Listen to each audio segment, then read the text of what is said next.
Assalamualaikum warahmatullahi wabarakatuh. Innal hamdalillah wassalatu wassalamu ala Rasulillah wa ala alihi wa ashabihi ajma'in, amma ba'du. Kaum muslimin pendengar setia Risalah Maghrib Radio Republik Indonesia Gorontalo yang dirahmati Allah. Judul Risalah Maghrib sore ini adalah cara memperbaiki diri. Kaum muslimin yang berbahagia, kemuliaan seseorang ditentukan oleh baik tidaknya akhlak. Rasulullah adalah Nabi dan Rasul Allah yang diutus untuk menyempurnakan kemuliaan akhlak. Akhlak yang baik bersumber dari hati atau qalbu yang baik. Demikian pula sebaliknya. Allah Subhanahu wa Ta'ala berfirman dalam surat Asy-Syams ayat 9 dan 10. Qad aflaha man zakkaha wa qad khaba man dassaha. Artinya, sungguh beruntung orang yang menyucikan jiwa itu, dan sungguh merugi orang yang mengotorinya.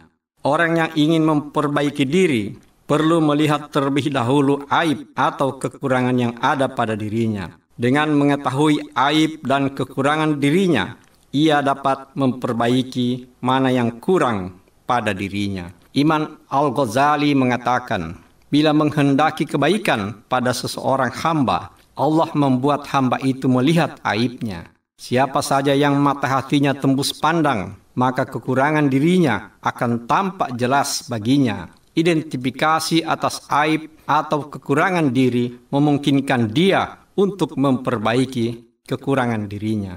Adapun kebanyakan orang yang tidak memahami kekurangan dirinya, ia hanya melihat kotoran mata orang lain, sedangkan batang kurma di depan matanya tidak tampak. Kaum muslimin yang dirahmati Allah, Imam Al-Ghazali menyebut ada 4 cara untuk memperbaiki diri. Pertama, mencari cermin diri. Cermin diri adalah orang yang dapat dipercaya, religius, dan taat pada nilai-nilai agama, yang dapat melihat kekurangan dan mengamati perilaku kita, baik lahir maupun batin, serta mau memberitahukan kepada kita. Mereka bisa berasal dari keluarga dekat, suami atau istri, saudara, orang tua, atau sahabat karib yang jujur dan dapat dipercaya. Sayyidina Umar bin Khattab radhiyallahu anhu selalu mendoakan orang yang memberitahukan aibnya. Ia akan senang kalau ada sahabat yang mengoreksi kekurangan dirinya. Kedua, konsultasi dengan seorang guru. Guru adalah seorang ahli yang dapat memberitahu kepada kita cara memperbaiki diri. Konsultasi seperti ini umumnya berlaku pada guru dan murid, misalnya santri kepada kiainya. Konsultasi juga dapat dilakukan dengan sering-seringlah mengikuti kajian-kajian di masjid, menghadiri majelis-majelis ta'lim, kuliah subuh, takziah, dan lain-lain. Yang ketiga, mengambil manfaat dari para pembenci. Para pembenci kita adalah orang yang sukarela menyiapkan waktunya untuk mencari-cari kekurangan kita. Terkadang kita sudah tidur, mereka bahkan belum tidur.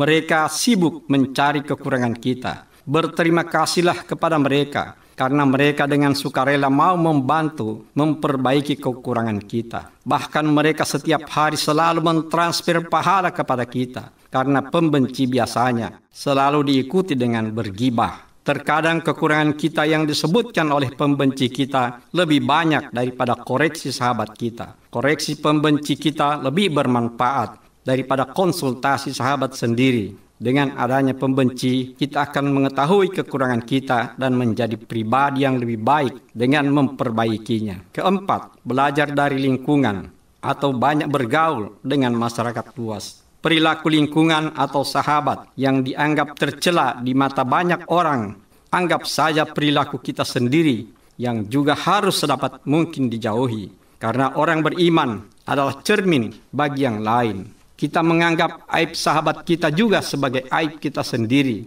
yang harus dijauhi. Karena apa yang tidak disenangi pada orang lain juga kemungkinan terdapat pada diri kita. Ketika kita melihat orang yang senang bergibah, maka perhatikan baik-baik, lalu renungkan bahwa betapa jeleknya perilaku orang bergibah di mata kita. Bayangkan betapa tidak senangnya juga orang lain jika melihat kita sedang bergibah. Maka jauhilah kebiasaan bergibah. Jika ingin menilai perilaku seseorang, lihatlah siapa temannya. Pasalnya, Perilaku seseorang biasanya mirip dengan perilaku sahabatnya, baik terpuji maupun tercela. Suatu hari Nabi Isa alaihissalam yang luhur budinya ditanya, "Siapakah yang mendidikmu?" Ia menjawab, "Saya tidak belajar kepada seorang pun. Saya hanya melihat kekonyolan orang-orang dungu sebagai keburukan, lalu kujauhi."